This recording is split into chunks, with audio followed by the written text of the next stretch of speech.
Oh, did I start? Okay. Hey, I'm back again, you guys, for another double dose of some video action.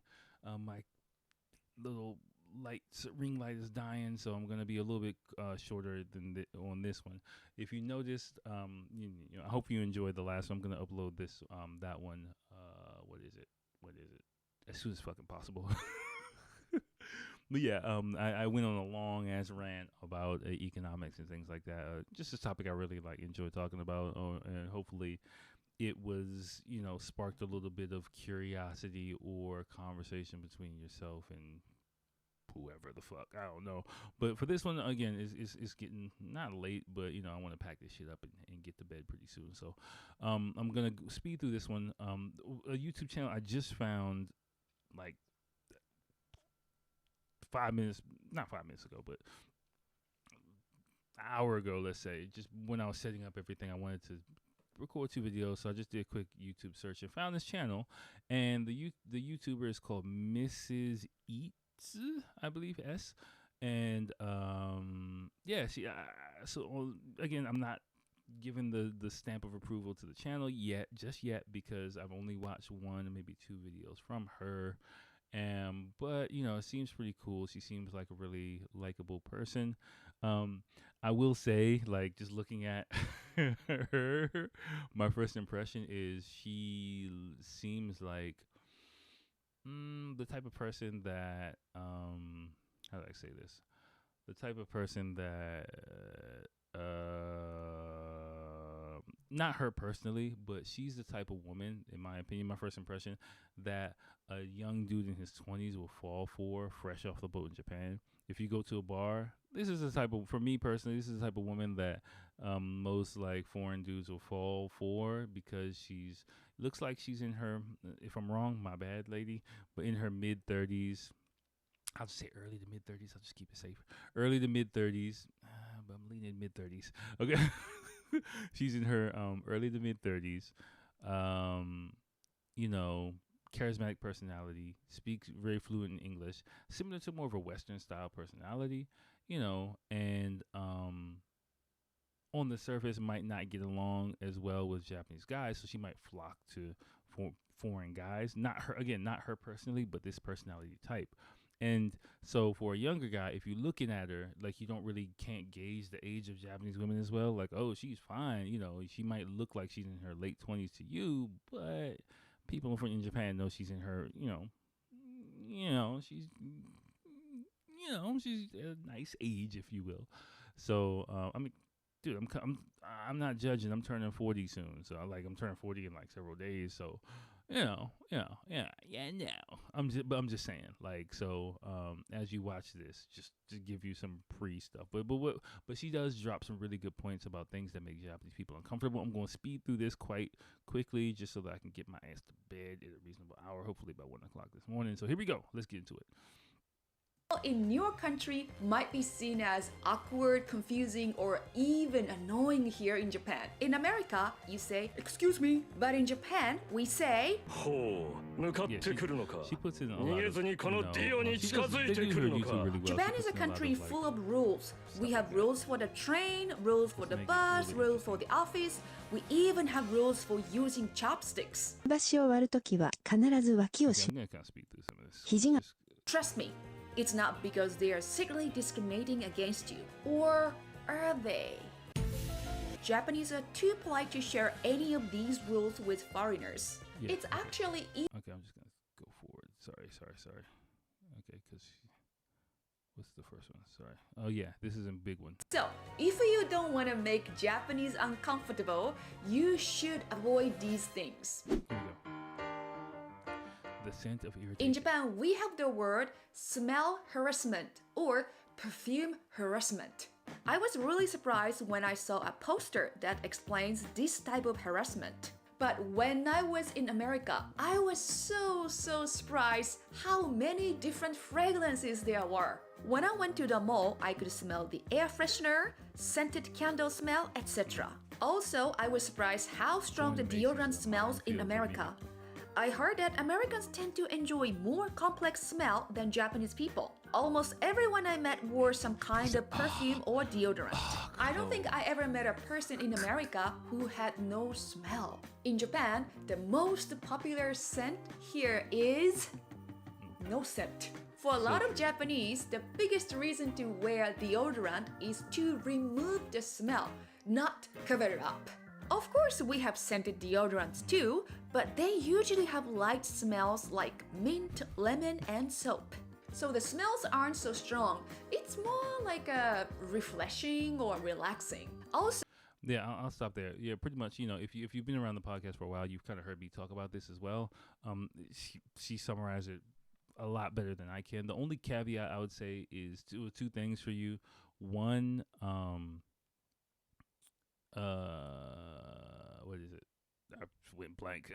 Okay, yeah, no smell is important. So just keep that in mind. The best smell is no smell, right? Or if you do choose a smell, something that's extremely, extremely subtle and something that basically you won't be smelled. People won't smell you coming a mile away. It should be something where like a very, very, very, very, very, very, very, very small amount, pretty much, is of a very, very, very, very, very light fragrance.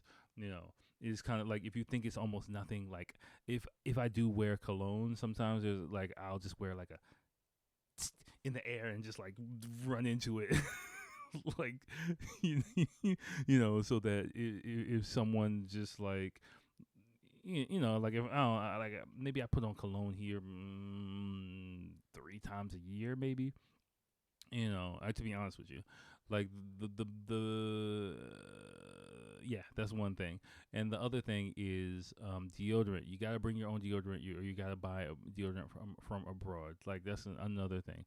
Unscented or like powder fresh, it would be kind of the best, is what I would recommend. And if you do it, again, the amount of deodorant that you use is one thing I've noticed. Like I put on like a lot less deodorant here than I do in the West, just because the smell. I do use foreign deodorant, and I know the smell of it can be kind of a lot stronger. So I'll put a little bit. So again, like she said, so that I don't smell funky, but also a small enough amount that people don't smell my deodorant, So, again, you're kind of advertising your smell in the West, but in Japan, like you're doing the complete opposite. You're just trying to suppress your smell, if that makes sense. That kind of makes sense.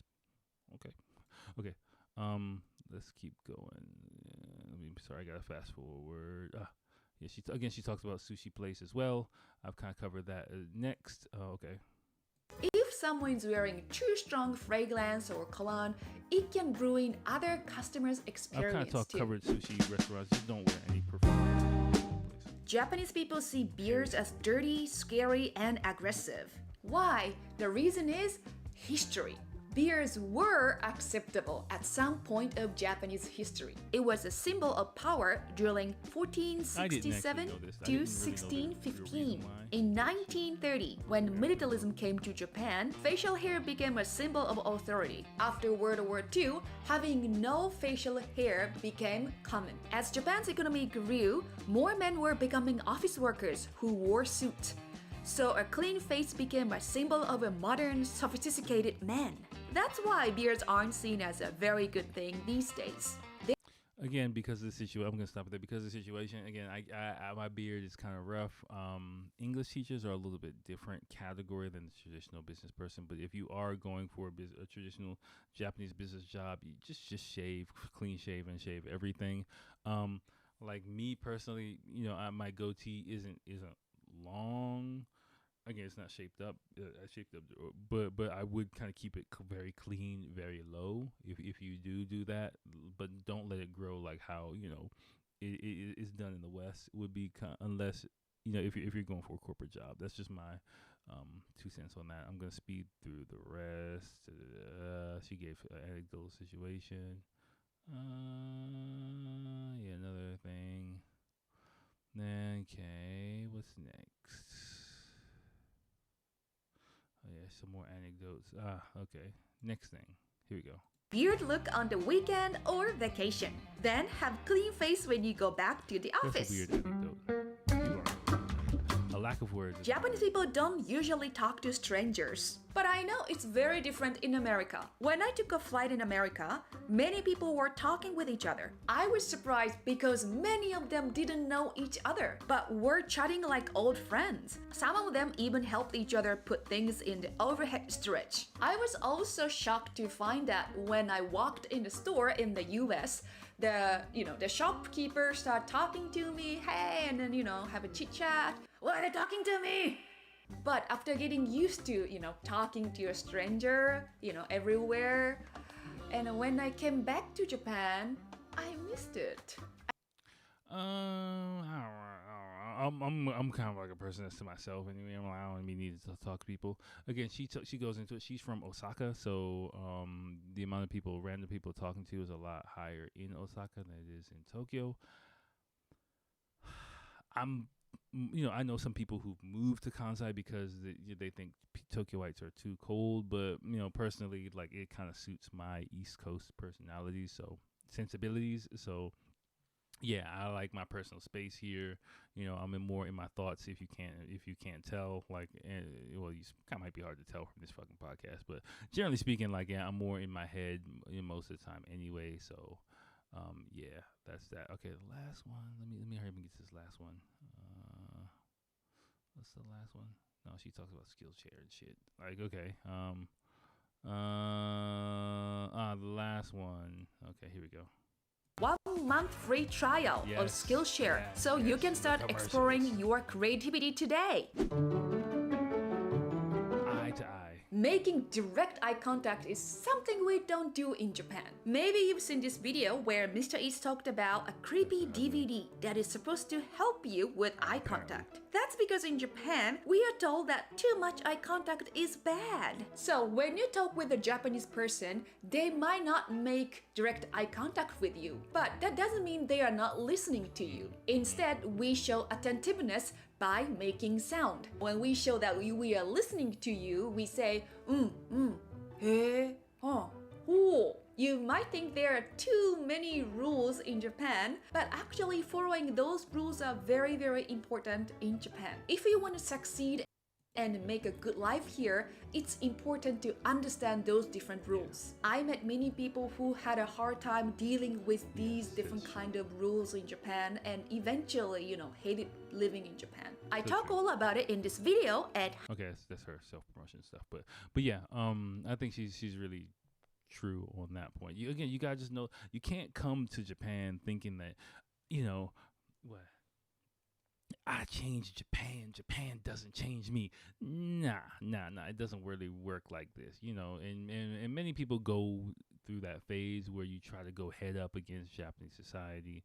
But again, you heard me talk about it the first episode of this podcast. It's a wall of pillows that you're met with, and it breaks some people. So it can either make you more confident in the person that you are, because you have to know who you are to kind of live here, or you can just fucking go crazy and become an alcoholic and just go. I'm sorry, that's what happens sometimes. So, yeah. So again, check out her channel. The link will be in the description below to the video, and just follow the breadcrumbs to her channel. I just skipped around a few things. I haven't seen anything crazy, so, but I might just subscribe or take a peek every now and then, and if it's good, I might review a few more of her things. So all right, y'all. Hope you enjoyed that, and I will holla at you next time. Peace.